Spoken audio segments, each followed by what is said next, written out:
And with that, I welcome you into Coach's Corner. Hello, hello, hello, aka the Lucas and Layla show. She's feeling sleepy right now, hopefully after a long day. She was in protest trying to sleep in her cage. That was her attempt at trying to get back at me to let me know that I don't want to be in the room anymore. That was like an hour ago. But now she's back on the bed to sleeping peacefully, hopefully throughout the show. Um, Back with a good Wednesday show and a good time to talk NBA playoffs. I mean, we're here in the play-in era of the NBA playoffs. Obviously, I'm in the middle of recording during the Bulls and Raptors game.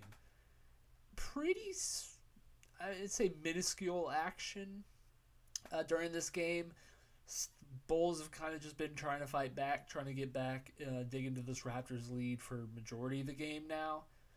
Raptors are up after the third quarter, so heading into the fourth, it'll take I don't want to say a miracle, but it'll take some DeMar DeRozan hero time, Zach LaVine hero time to really get back in this game. I don't think that'll happen. I think Toronto will win to go play the Miami Heat. That's right. The Miami Heat, who I predicted to win the play-in game against the Hawks, did not win the play-in game against the Hawks. Yes. The Atlanta Hawks won, and they did so in a fashion that I think a lot of fans can appreciate. They got a ton of rebounds. They played in transition to really disrupt Miami's defense. Didn't let them get anything. And they just flat out kind of just beat them at things that they like to do, like I said, play defense, get rebounds, all that stuff. The Heat were nowhere really to be found in those scenarios, and they lacked a power forward for majority of the year, like really never addressed the issue. And now Kevin Love and Udonis Haslem are your only two options at power forward that realistically make sense. You run into an option with or an issue with rebounding that teams like the Atlanta Hawks with Clint Capella and John Collins down low will tear you apart in. And let's say they do win this game against whoever ends up winning the Toronto-Chicago game, and they go on to play the Bucks, a team that famously is running Giannis Antetokounmpo at power forward. It seems like it will be a quick out. And I don't know if you remember, I recently dug this memory from the back of my brain, but I think when Milwaukee was making their title run to transcend themselves to, I guess, really the next level of not being like the Denver Nuggets where they're just going to conference final or the next round and get knocked out. When they won their final, if I'm not mistaken, in the back of my head, I think they played the Miami Heat and promptly gentlemen swept them.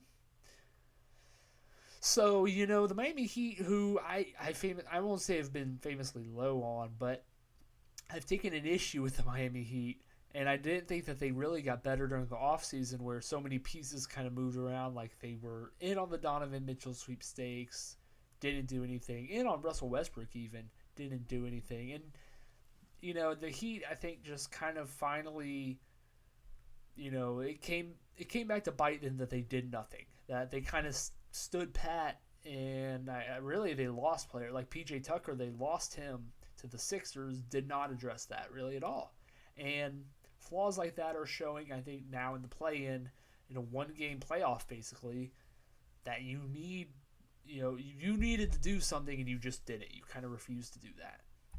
And the Hawks, on their end, like I said, they kind of just outplayed the Heat straight up. And I think this was the Hawks team that I think many people were expecting to get this season. Trae Young playmaking, scoring when he needed to, when he wanted to early on, and DeJounte Murray putting up good contributions, a big corner three on a pass from DeAndre Hunter, who played one of his best games as a Hawk. And like I said, the rebounding down low, I think, changed the game. He had Okongwu off the bench, Jalen Johnson off the bench, Saddiq Bey putting in good minutes and points, Bogdanovic. Like, the depth on the team finally showed, I think, for the first time all year under the guidance of Quinn Snyder, who put up a great game plan. So that was just an impressive performance, and I'll circle back on the Hawks when I'm talking about their series against the Celtics here, But that's where they go from here. So moving to the other side, we have the later game tonight, Pelicans Thunder. I won't know that result obviously when this is released, but Lakers Timberwolves, we do know the result of that. It was really bad. It was an awful game. Very unenjoyable. The way it happened was just, Rudy Gobert was suspended one game after he punched his teammate. Cool, sure, whatever. And the Timberwolves offense looked like it should without Gobert. They were spacing and pacing and, kind of just running an offense that made sense for what the Timberwolves have. And they jumped out to a big 15-point lead. Mike Conley was doing really good, shooting well. Taurean Prince was shooting hot. But, and Karl-Anthony Towns was playing well, kind of like how he should have last playoffs, but he got into foul trouble. Kind of just disappeared for the whole fourth quarter. Anthony Edwards disappeared the entire game. It was MIA for Anthony Edwards. Very tough for a young ascending player that, frankly, if he would have made even a couple baskets, the Timberwolves win this game. But instead, Lakers just kind of slowly were coming back in the game. They just basically benched D'Angelo Russell the entire fourth quarter. Brilliant coaching decision from Darvin Ham. He was a negative on the night, just straight up not helping them at all. And so he made that coaching change and went with Schroeder, who had the hot hand, who was making open threes. And I think that was really what changed the game. That was the momentum kick that they needed. LeBron did a couple of good plays, passing the ball, throwing his shoulder in everyone. LeBron things. Anthony Davis was getting rebounds. It was just the Lakers kind of played how the Lakers did. But their issue was obviously they weren't shooting well from open threes from any other role players outside of Schroeder. So their flaws showed. The fourth quarter, I believe, the Lakers, I think, were 4 of 18 from field goal range. Timberwolves were like 3 of 17. It was terrible, awful basketball.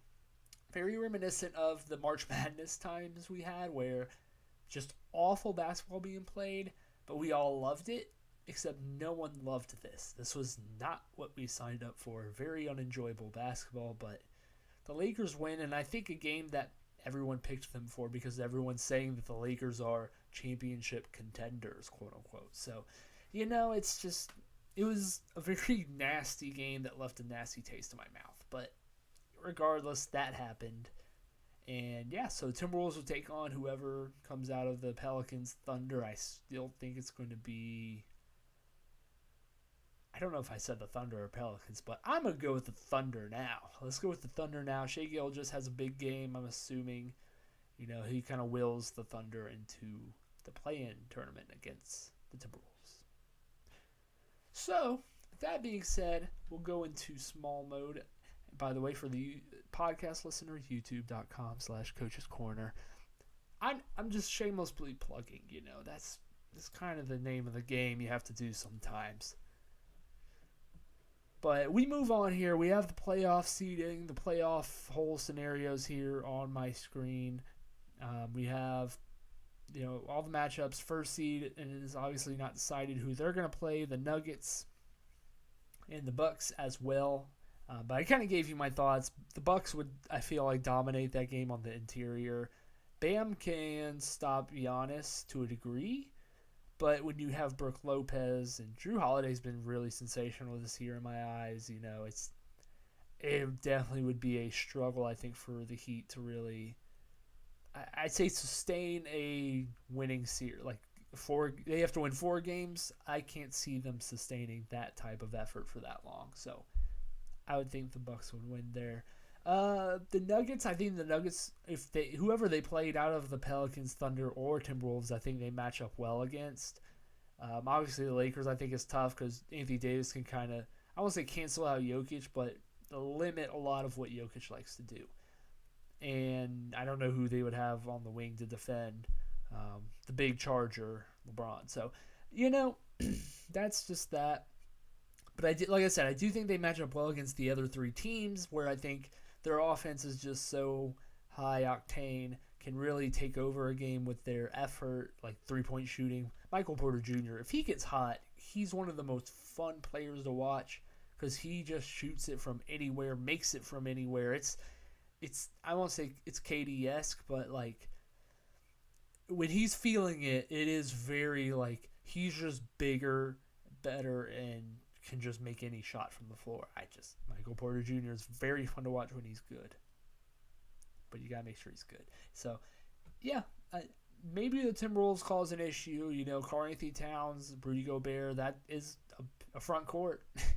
It is an NBA front court. It is, can't confirm that. If Anthony Edwards decides to come back, from whatever the Monstars stole his basketball powers, that'd be cool. But, you never know. We're just going to move down on each side here. The East, we have the 4-5 matchup between the Cavaliers and the Knicks.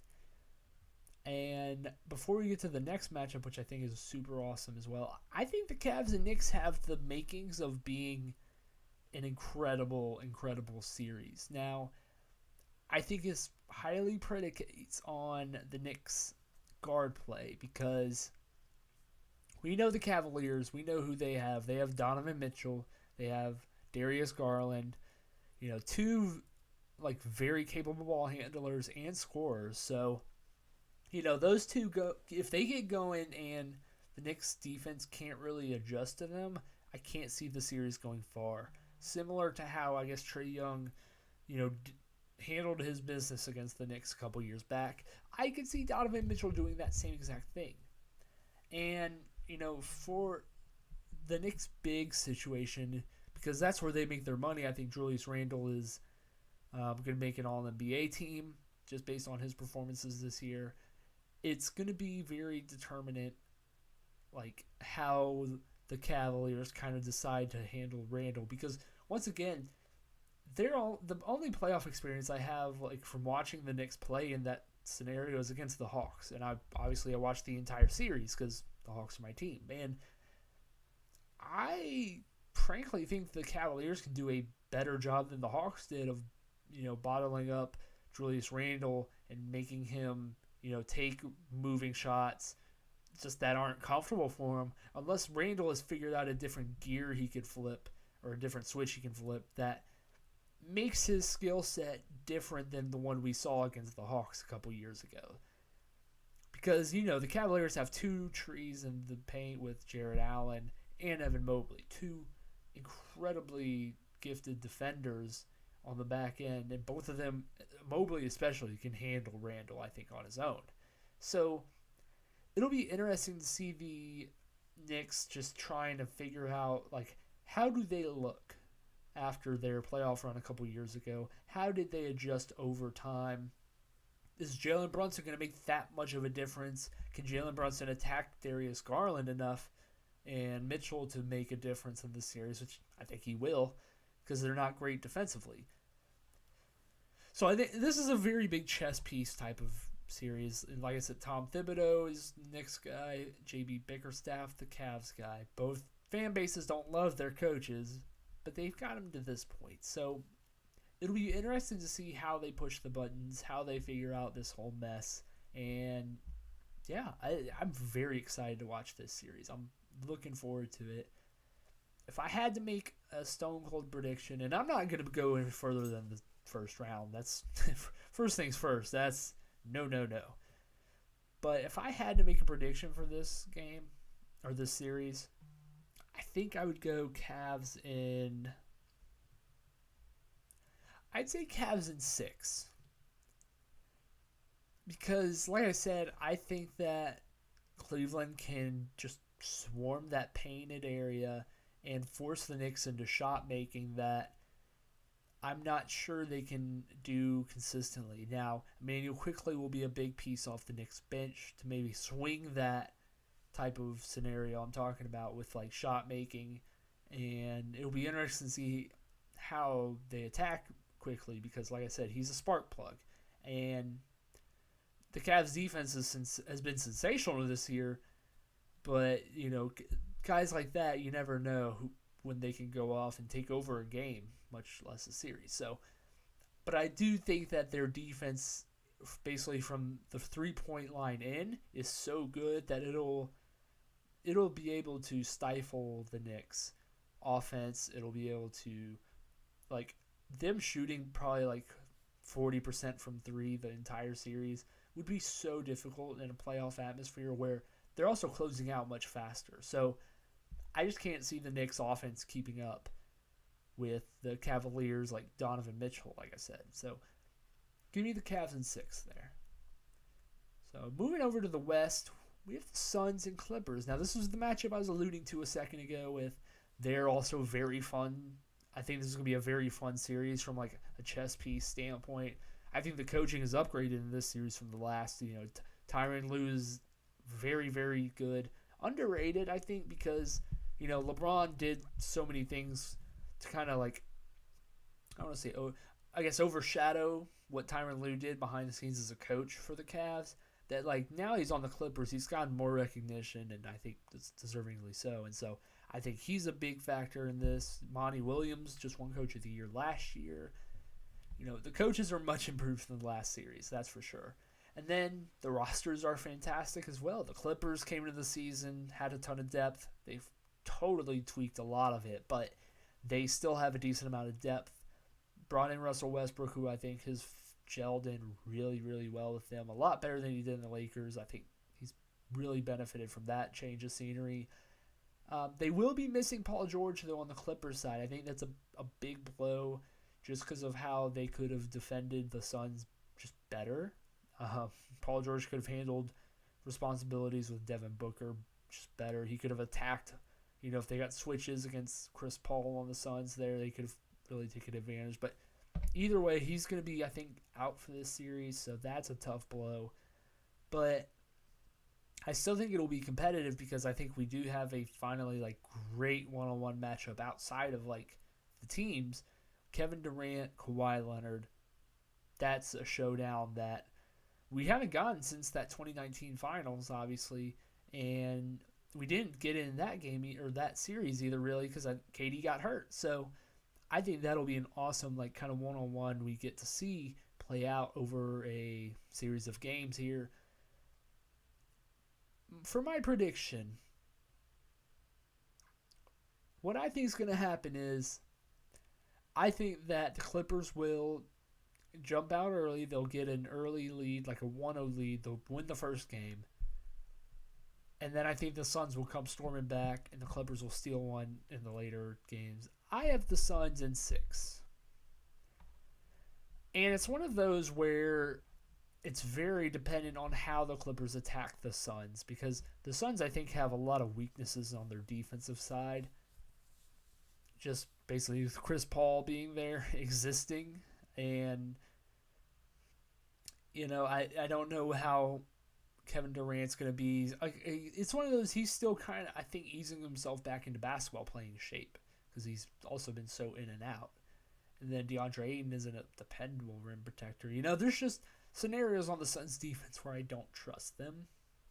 But I think their offense is so potent that they'll be able to, they'll be able to go either like shot for shot with the Clippers or just flat out blow them out. I sincerely believe Devin Booker will have a great series against the Clippers here. So, yeah, I think will be a big Devin Booker series. I like the Suns in 6. Kevin Durant will show up regardless. But I think he'll kind of, sit back, kind of still come back into his own, figure out his flow in this offense again. I could also see him going crazy, but either way, yeah, I think the Clippers come up short here, but wouldn't shock me if they win either way. I like both of these teams. So, moving on, over to the Sixers and Nets on the East side, the 3 seed versus the 6 seed. Listen, the Nets have been a fun story post the KD and Kyrie era. Mikal Bridges has been phenomenal for them in a primary scorer role. Nick Claxton on the back end's been big for them. Spencer Dinwiddie, he's returned to Brooklyn in a good fashion. And, I think the Nets are set up well for